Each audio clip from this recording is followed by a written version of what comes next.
For years, Nora Bennett had learned to celebrate her victories quietly because whenever something important happened in her life, her family somehow found a reason not to be there. And when her environmental technology company finally won a National Innovation Award worth millions in new contracts, she stood beneath the stage lights alone while strangers applauded, and the empty seat she had secretly hoped her family would fill seemed louder than the entire auditorium.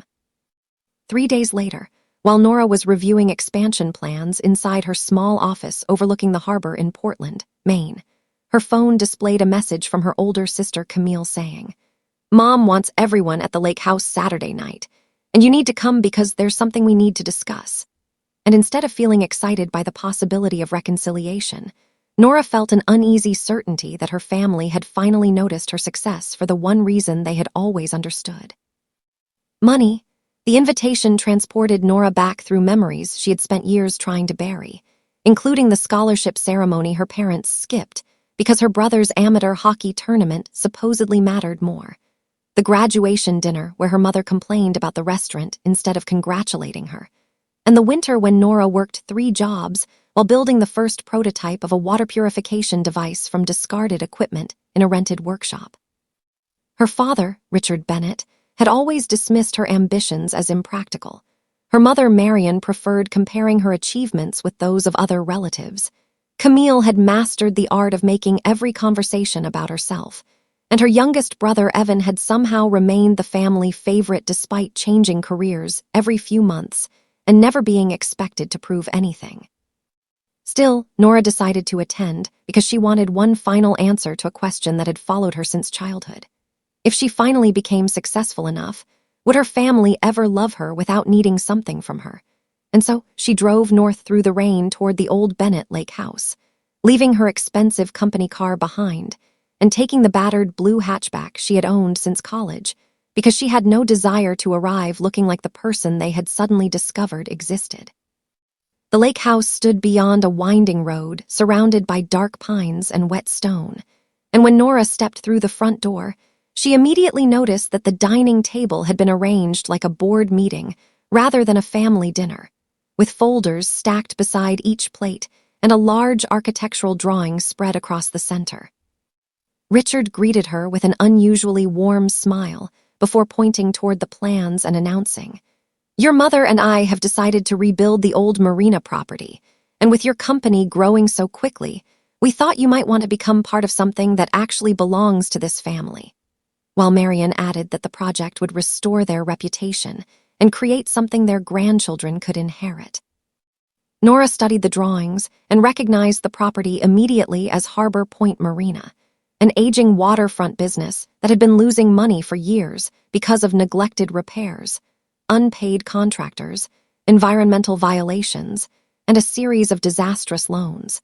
And she realized within seconds that the beautiful resort illustrated across the pages existed only in the imagination of people desperate to hide the cracks underneath. Camille pushed a folder toward Nora and casually explained that the family needed $2.3 million to secure the property before another investor purchased it, insisting that Nora could recover the money easily because her company had recently attracted major investors, while Evan leaned back and said, "You always talked about wanting to prove you could build something lasting, so maybe this is your chance." Nora almost smiled because the words were so perfectly constructed to make her feel guilty, yet instead of opening her checkbook, she asked a simple question that instantly changed the room. "Why did nobody call me when I won the award, but everyone suddenly remembered my number when you needed millions of dollars?" The silence that followed was more revealing than any confession could have been, because Richard stopped pretending the meeting was about family and admitted that their debts had become impossible to manage after several lenders refused to extend their credit. While Marion began explaining that parents sometimes had to make difficult choices and that Nora should understand how much the family had sacrificed for her, Nora calmly reminded them that she had paid her own tuition, survived her first years of business without a single family investment, and once spent an entire winter sleeping on a borrowed office couch because she could not afford both rent and equipment. Yet nobody had called then to ask whether she was safe, and nobody had shown up when her first prototype finally worked. Then Nora placed her own folder on the table, and Richard's expression changed when he saw the name of the financial company printed across the cover. Because several months earlier, while investigating suppliers for her company's expansion, Nora had discovered that Harbor Point's debts had been bundled and sold after the property repeatedly failed to meet its obligations. She had quietly purchased those distressed debts through an independent investment group, not to punish her family, not to embarrass them, and certainly not because she wanted their business, but because she knew the property had genuine potential if someone finally stopped treating it like a family trophy and started treating it like a real enterprise. Richard stared at the documents and demanded, "Are you telling me you own the loans against this place?" And Nora answered, "I'm telling you that the marina has one last chance, but it cannot survive under the way you have been running it,"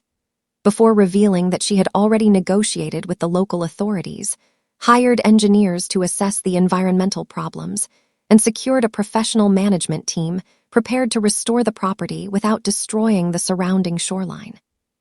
Camille accused her of secretly plotting against the family. Evan called the entire arrangement cruel, and Marion began crying. But Nora refused to argue because she finally understood that they were grieving the loss of control rather than the possibility of losing her.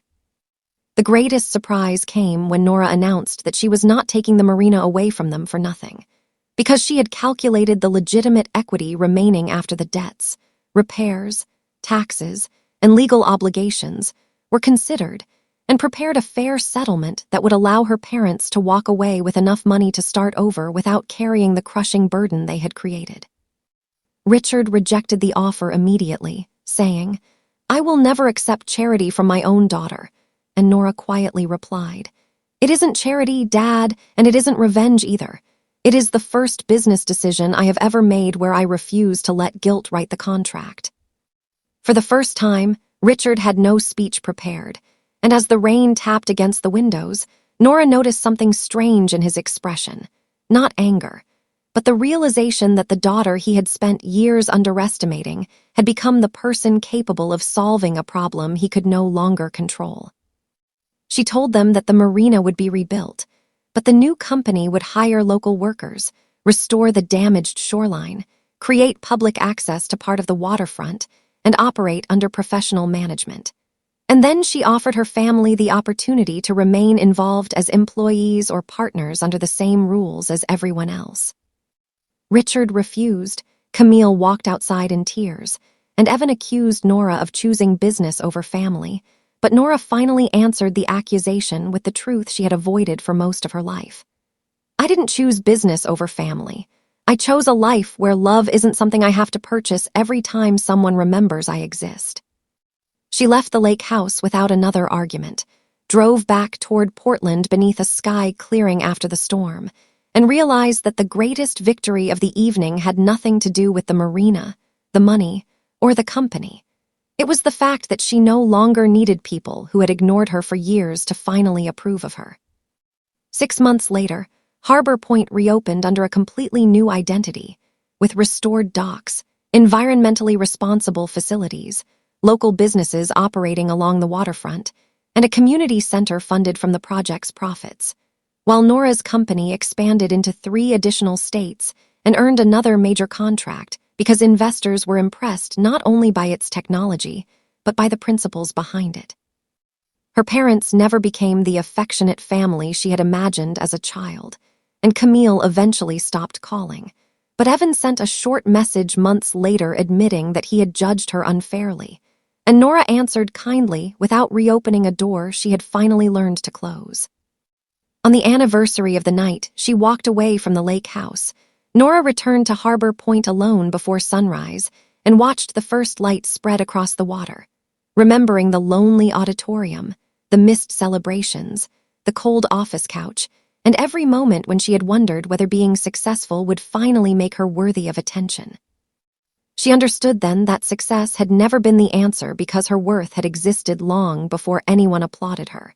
And the real freedom came when she stopped measuring her life by who showed up for her achievements and started measuring it by the life she was brave enough to build when nobody showed up at all. If this story reminded you of someone who had to choose peace over approval, remember that walking away from people who repeatedly diminish you does not always mean you stopped caring, because sometimes it means you finally cared enough about yourself to stop accepting a place where you were valued only when you were useful. Please subscribe to our channel and share this video with your friends and family.